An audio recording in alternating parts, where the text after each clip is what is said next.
Hey guys, this is Jared, aka Rika Kazak, bringing you another Call of Duty Modern Warfare 3 video. And today I was playing with a, well, not today, but when I played this game I was playing with a subscriber, and again it's the same guy from the last video.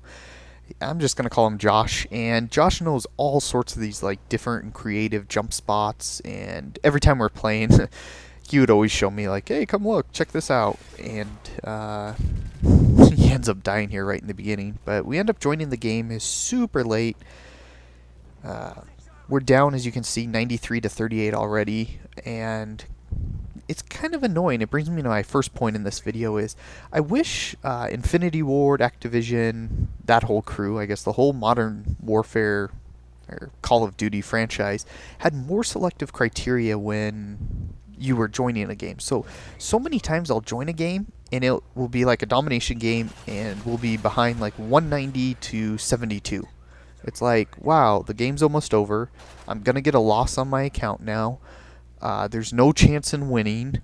You know, the other team will have like a bunch of air support up already. We're so far behind, you know, there's no way in heck we're going to triple cap and win. It's like, that's pointless. I wish Infinity Ward incorporated some sort of system where like once one team had maybe like 125 points or maybe even just 100 points in domination, you couldn't possibly join that game. You know, that game would have to finish out.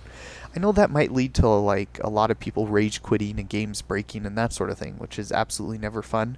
But it's also no fun to join a game and get a loss on your record when you have no chance of winning. Or the other thing they could do and fix it is if you join a game that, say, you know, the other team already has 150 points or whatever, you don't get the loss on your record. I think that would be kind of cool.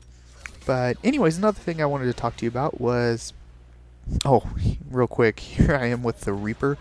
I didn't know you could zoom in. You'll see I actually learned how to zoom in this game. This is like the second or third time I've ever used the Reaper.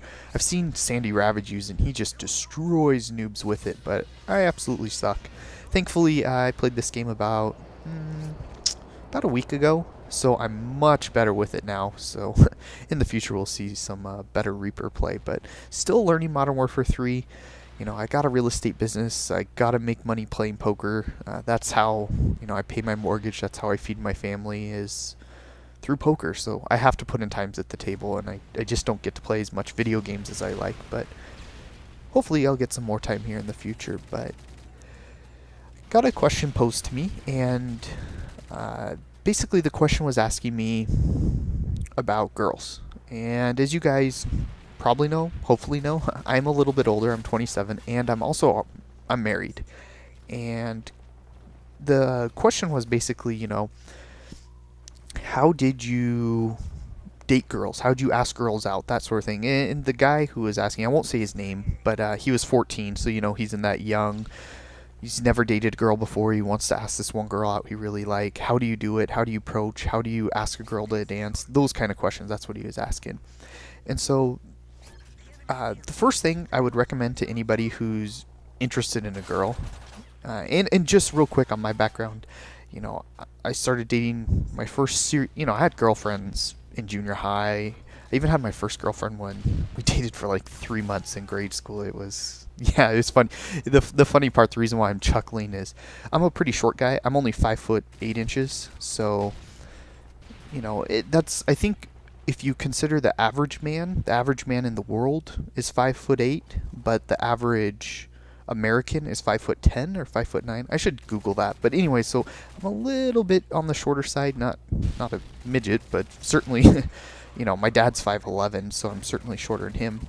But when I was dating the girl, I was the second shortest kid in my grade school class. And there's only one kid named Ravi who was shorter than me. And we were short. I was a late bloomer, I guess you would call it. You know, I didn't hit puberty till later than the average person. And anyways, my girlfriend was she was like 1'2" or 1.5" taller than me.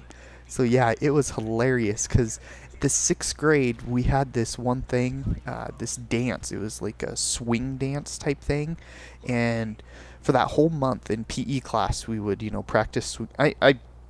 If you don't know, I live in Idaho now, and I was pretty much born and raised in Idaho. Viola, Idaho, if you wanted to Google it. It's super super small town, like 80 people. Um, it was so small that every day, to and from my house, I'd have to be bused, and it was like a 45-minute ride. So I mean, I was pretty far. If you're riding the bus 45 minutes to an hour, sometimes it'd be like an hour and 15 minutes when the snow in the winter when it would get bad. You're pretty hillbilly. I grew up in a log cabin, like not a pretend log cabin, like an actual real log cabin, full logs, concrete. A lot of times nowadays they make it's called chinking, which is in between the logs. It's kind of this artificial stuff, and there's like styrofoam crap they put in it.